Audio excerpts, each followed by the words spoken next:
Mga DDS, may ipapakita akong video sa inyo. Video ito na nagsalita si Rodrigo Duterte. Kung talagang kayo ay totoong solid supporter ng mga Duterte, dapat paniwalaan ninyo ito. Dapat maniwala kayo at sundin ninyo ang sinabi mismo ni Rodrigo Duterte. Ito yung sinabi niya. Sabi ko na hindi ko kaya itong corruption. Kasi baskin saang, if there's a table, if there's a single chair there, meron talaga yan. As the papers go back and forth inward, that is why nawalaan ako ng tiwala sa bureaucracy. Kaya sabi ko nawalaan ako ng gana. At tulo, sabi ko, nagsisi ako. Kasi akala ko, within the constitutional powers na binigay sa akin, kaya ko.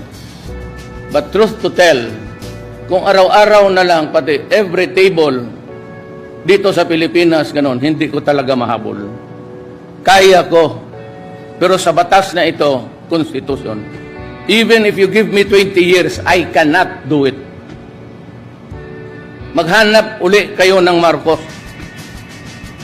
Or someday, somehow, somewhere, that fellow will be elected in the generations to come. So ngayon, napanood na ninyo yung video kung ano yung sinalita ni Rodrigo Duterte, ni Digong. Maliwanag na maliwanag yung kanyang sinabi. Anong sinabi niya? Una, hindi niya kaya ang korupsyon. Kaya yung sinasabi ninyong si BBM ay weak leader, hindi yun totoo. Dahil ang totoong weak leader mismo sa bunganga ni Digong, sinabi niya na hindi niya kaya. Pangalawa,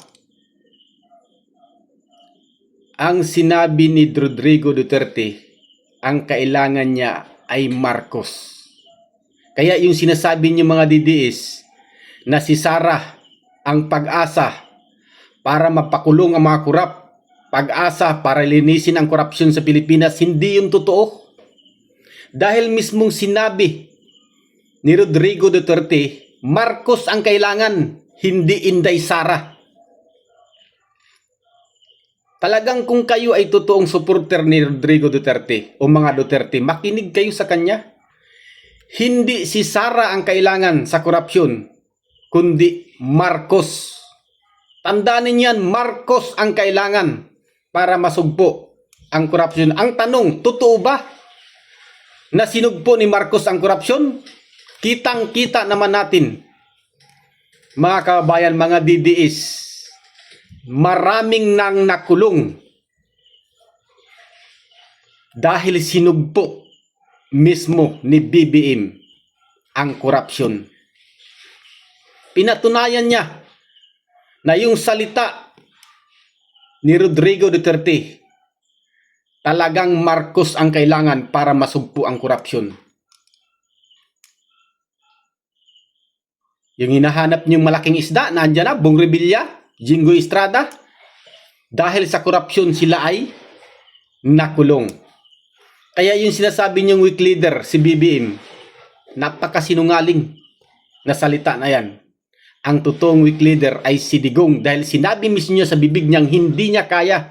At pinatunayan ngayon ni BBM na siya yung tunay, siya yung matapang, siya yung may kamay na bakal para sugpuin ang mga korupsyon at ang mga kalukuhan dito, mga kalukuhang pinagagawa ng mga may kapangyarihan dito sa Pilipinas. Una, si Kibuloy. Pangalawa, si Atong Ang. Pangatlo, yung mga Chinese na naging mayor pa na hindi naman pala citizen ng ating bansa. Kaya yan, mga kabayan, mga DDS, sundin ninyo at paniwalaan ninyo ang mismong sinalita ni Rodrigo Duterte, ni Digong.